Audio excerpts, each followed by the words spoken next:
Mas Rizal, silahkan katakan judulnya apa, kemudian permasalahannya apa.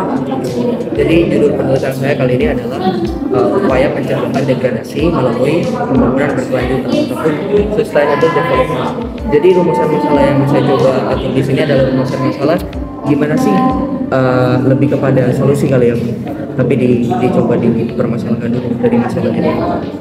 Kalau masalahnya itu lebih kepada menekankan kepada degradasi itu sangat amat merugikan kita. Itu faktor masalahnya. Dan gimana sih penyebab degradasi ini dan lalu gimana solusinya. Jadi saya mulai dari yang pertama kali ya. Kita mulai dari yang namanya pengantar dulu. Jadi sustainable development ini sebenarnya di awalnya itu dipopulerkan ataupun dibuatlah itu sama yang namanya WCED,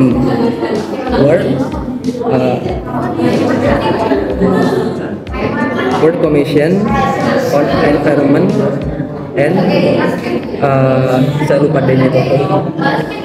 Lalu konsep ini mengusung yang namanya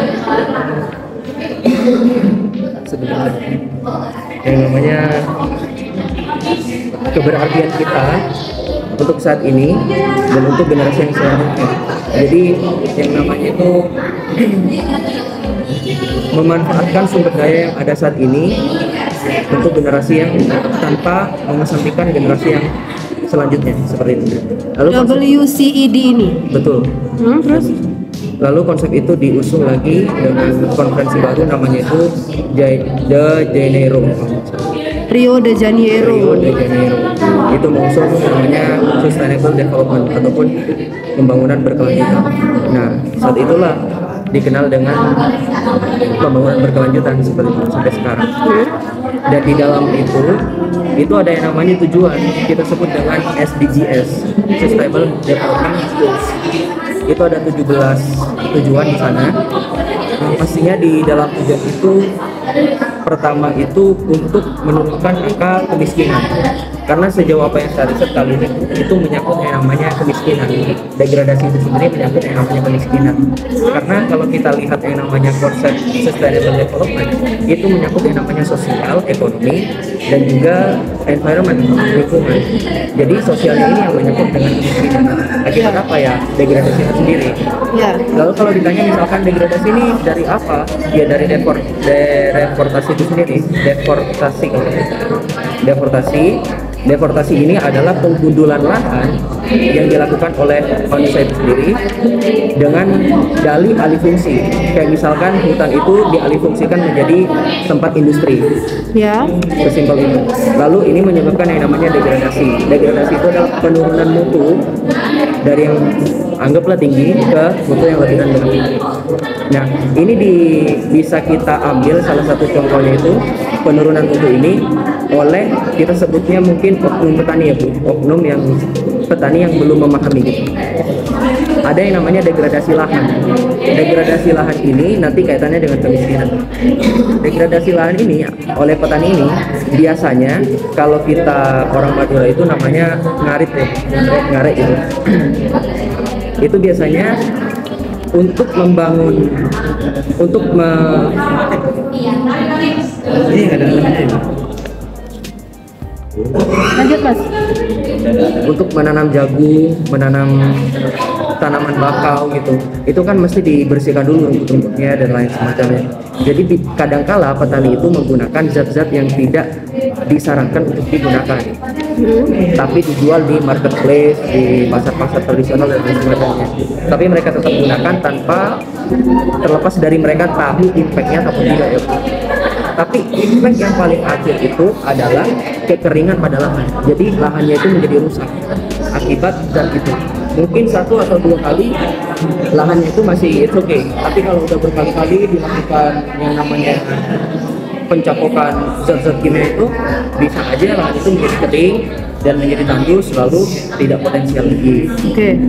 Lalu selanjutnya karena tidak potensial, petani ini yang biasanya notabene petani ini memang pendapatannya itu lebih besar di dunia pertanian dibanding luar, atau memang sebagai petani itu memang lebih besar di dunia pertanian. Jadi ini kan bisa kita sebut dengan yang namanya mengurangi pendapatan. Akibat kurangnya pendapatan bisa saja kita sebut sebagai miskin. Jadi inilah kalau kita bentuk yang namanya susunan ataupun struktur dari awalnya menggunakan zat berbahaya itu, lanjut kepada yang namanya degradasi lahan, kekeringan. Dari kekeringan itu petani tidak mendapatkan pendapatan. Karena tidak mendapat pendapatan, besar kemungkinan petani itu miskin, kita sebutnya seperti itu. Dan lalu apa hubungannya dengan sustainable development ini? Ini mengajak kita untuk lebih memahami akan keberlangsungan kita, bukan untuk generasi sekarang aja, tapi untuk generasi yang selanjutnya, generasi mendatang. Jadi itu dia, seperti yang saya katakan tadi, goalsnya itu ada 12, seperti halnya menurunkan kemiskinan, menjaga kelestarian, dan lain sebagainya. Oke Mas Rizal, dari semua kemunduran yang kamu katakan tadi itu salah satunya adalah meningkatnya kemiskinan, ya kan? Dampak dari degradasi itu. Nah, kira-kira saya akan bahas dari masalah hukumnya nih, ya kan? Karena dari tadi kamu masih belum menyinggung hal itu. Kamu hanya membahas permasalahan dari sisi sosialnya, gitu ya. Kamu menjabarkan, oh ternyata dampak dari degradasi itu seperti ini. Kemudian dampak terhadap alamnya seperti ini, sehingga mengalami kemunduran dan dampaknya terhadap ini dapat muncul, gitu ya. Nah, kira-kira undang-undang yang ada, undang-undang nasional yang ada nomor 32 tahun 2009, kira-kira di mana letak permasalahan hukum atau isu hukum yang kamu temukan dalam undang-undang ini? Karena kan saya lihat di sini undang-undang yang kamu gunakan adalah undang-undang nomor 32 tahun 2009 itu. Dan kira-kira dengan bahan hukum itu yang kamu gunakan sebagai bahan hukum primer, karena saya rasa di sini selain undang-undang nomor 32 tahun 2009, kamu mengatakan ada salah satu lagi ada konferensi Rio de Janeiro, ya, ada konferensi Stockholm, di situ dijadikan sebagai dasar juga. Nah, yang sangat prinsip di sini adalah undang-undang nasionalnya. Dan kira-kira undang-undang nasional sudah cukup memenuhi atau mengakomodir permasalahan kemunduran atau degradasi itu? Saya rasa sudah cukup untuk regulasinya. Dari segi material mungkin sudah cukup, tapi kadangkala dari segi formilnya penegakannya itu yang kurang cukup. Seperti halnya undang-undang kehutanan, tepatnya di pasal 45. Di sini kamu tulis undang-undang kehutanan? Saya tulis di situ. Pasal 45 nomor pasal 43 nomor 45. Undang-undang nomor berapa? Undang-undang nomor 45 pasal 45, undang-undang nomor 45 pasal 43. Itu undang-undang kehutanan? Iya, undang-undang kehutanan. Coba di mungkin saya tulis di situ kan.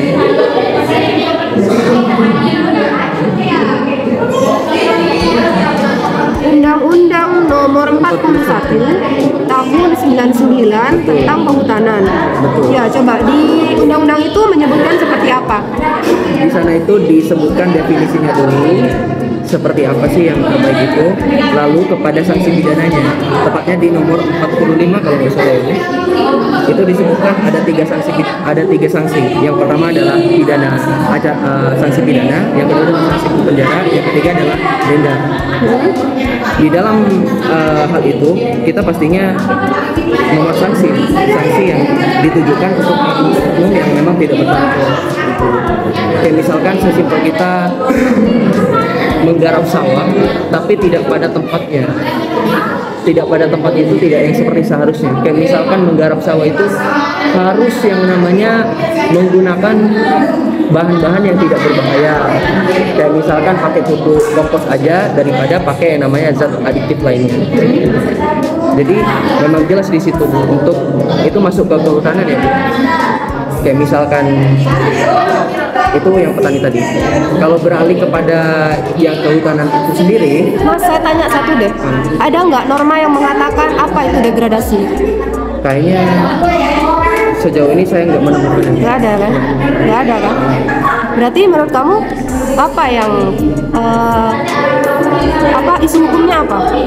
Isu hukum dari Ya, setelah kamu ceritakan tadi panjang lebar ya kan, kamu berbicara masalah degradasi, permasalahannya seperti ini. Terus kamu bilang, sudah cukup Bu, sudah cukup mengakomodir. Nah, saya tanya sekarang, yang dikatakan degradasi itu yang seperti apa? Kita butuh yang namanya kepastian hukum, ya kan?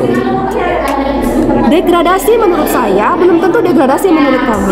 Degradasi menurut pemerintah belum tentu degradasi menurut pelaku usaha. Kan seperti itu. Prinsipnya kan seperti itu. Jadi ketika hal itu tidak diatur, itu ada dua, Mas. Bisa jadi itu tidak dilarang, bisa jadi itu dilarang. Ya kan? Kalau di dalam hukum itu kan seperti itu. Kalau sesuatu yang tidak diatur atau belum diatur, maka itu sifatnya ada dua. Boleh jadi itu dilarang dan boleh jadi itu diperbolehkan. Nah, perbuatan-perbuatan yang menurut kamu itu adalah perbuatan tergolong dari degradasi, kita nggak bisa menentukan itu perbuatan degradasi sebelum kita tahu apa definisi degradasi menurut undang-undang. Karena undang-undang ini adalah satu pemahaman. Jadi siapapun yang melanggar ketentuan undang-undang ini kan cakupannya adalah satu Indonesia. Nggak bisa menurut kamu misalnya kamu Menteri Kehutanan, kamu tuangkan di dalam permennya, boleh, nggak apa-apa. Nanti siapa tahu nanti dirumuskan undang-undangnya. Nah, sementara di sini Menteri Kehutanan saja masih belum mendefinisikan apa itu degradasi, ya kan? Nah, coba deh, ini bagus Rizal, ini bagus. Nah, artinya di sini ada, menurut kamu selain definisi degradasi, ada nggak hal-hal yang mengarah ke arah degradasi ini? sejauh ini sih ya itu dia, Bu. Saya lebih titik fokusnya kepada Masih sifatnya adalah pencemaran lingkungan secara umum gitu ya? iya betul. Ya. Penurunan mutu gitu. Ya, penurunan mutu, ya kan? Penurunan mutu itu kan masih sifatnya umum, nggak ada yang menyatakan bahwa penurunan mutu itu adalah termasuk dari golongan degradasi. Nah, ini yang namanya kekosongan hukum, Mas. Nah, kalau kita tidak menemukan di mana norma itu, nah itu namanya kekosongan hukum. Nah, kalau misalnya ada satu kasus yang kamu temukan, ada kasusnya nggak di sini? Kasusnya itu kayaknya Nggak ada. Misalnya kamu mau ngambil kasus, nah kasus tersebut kamu temukan ada yang namanya unsur degradasi di dalamnya. Artinya kamu memahami, oh ini adalah perbuatan degradasi. Nah, kamu menyatakan, kamu mengklaim bahwa itu adalah termasuk perbuatan yang tergolong degradasi, itu kamu nggak ada dasarnya kan? Ya kan? Kamu mengatakan itu degradasi, mana coba dasarnya? Coba saya lihat undang-undangnya, ada nggak undang-undang yang mengatur degradasi perbuatan yang seperti itu, ya kan? Saya butuh norma itu gitu loh, sehingga hukum benar-benar memberikan kepastian. Jadi hukum tidak hanya sebatas untuk menegakkan saja tanpa adanya kepastian apakah itu diperbolehkan atau dilarang, ya kan? Karena di dalam hukum lingkungan sampai saat ini itu hanya masih sebatas laporan, pengaduan, dan permohonan. Artinya kalau pencemaran lingkungan yang diakibatkan oleh pembakaran hutan, penurunan fungsi, dan lain sebagainya itu harus dari laporan terlebih dahulu. Ada pihak yang merasa dirugikan dulu, itu baru ditindaklanjuti. Nggak bisa pemerintah itu langsung, kamu saya sanksi. Kalau pelanggaran ya, kalau pelanggaran itu kan misalnya dia itu nggak bawa SIM, itu kan langsung ditindak. Siapa? Polisi, ya kan? Ada, organnya itu ada. Nah, kalau misalnya pencemaran lingkungan dalam hal degradasi ini, siapa yang nanti akan menindaklanjuti? Itu kan harus ada, kalau itu sifatnya adalah pidana, artinya itu tanpa laporan, itu adalah delik biasa, ya kan? Kemudian, kalau itu sifatnya adalah pelanggaran, itu kan harus ada yang merasa dirugikan terlebih dahulu, ada laporan dulu, ada permohonan terlebih dahulu, ada permohonan perdata, ada permohonan administrasi, gitu kan? Nah, saya butuh norma itu, Zal. Kira-kira menurut pendapat kamu gimana? Dari pendapat dari Kamu? dari hal dari hal urgensi dari peraturan tentang degradasi itu. Seberapa pentingnya sih peraturan tentang degradasi? Kenapa kamu membahas masalah degradasi ini seperti seolah-olah degradasi ini sangat berbahaya, terus degradasi ini sangat memberikan dampak yang buruk? Ya, coba. Titik fokusnya ya Bu. Urgensi dari aturan, sehingga aturan itu butuh untuk membuat aturan tentang pencegahan degradasi ini. Alasan kali ya Bu, kali lebih tepatnya. Ya, boleh. Jadi sebenarnya menurut saya memang sangat amat bahaya ya Bu.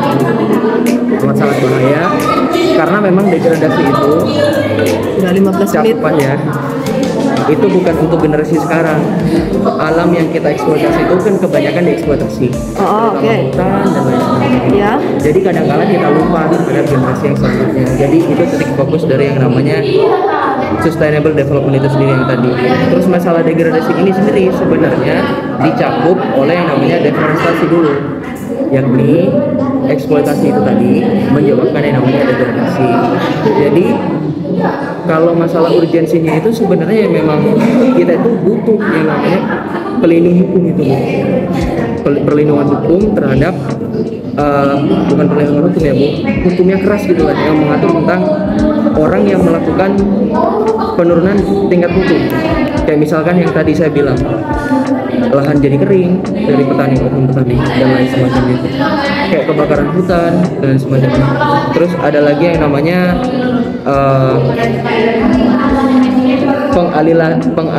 pengalihan hutan itu menjadi kawasan industri. Itu yang seharusnya lebih dititik fokuskan gitu, yang menurut saya harus dilihat lagi.